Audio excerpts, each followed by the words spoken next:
అష్టాదశ మహాపురాణాలలో 10వ పురాణం పేరు బ్రహ్మవైవర్త పురాణం. దీనిని రథంతర కల్పంలో సావర్ణిమను నారదుడికి బోధించాడు. ఈ పురాణంలో మొత్తం 18,000 శ్లోకాలు ఉన్నాయి మరియు ఇది 4 ఖండాలుగా విభజించబడింది. బ్రహ్మవైవర్త పురాణాన్ని మహావిష్ణువు యొక్క ఎడమ మోకాలితో పోలుస్తారు. ఈ పురాణంలోని మొదటి ఖండాన్ని బ్రహ్మఖండం అని, రెండవ ఖండాన్ని ప్రకృతి ఖండం అని, మూడవ ఖండాన్ని గణేశఖండం అని మరియు 4వ ఖండాన్ని శ్రీకృష్ణ ఖండం అని అంటారు.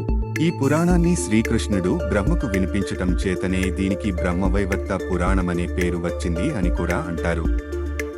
ఈ పురాణం ప్రకారం ప్రతి మానవుడు జన్మనిచ్చిన తండ్రితో పాటు ఆ స్థాయిలో మరో 5గురిని గౌరవం ఇవ్వాలి. వాళ్ళు విద్యాదాత, అన్నదాత, అభయదాత, జన్మదాత మరియు కన్యాదాత.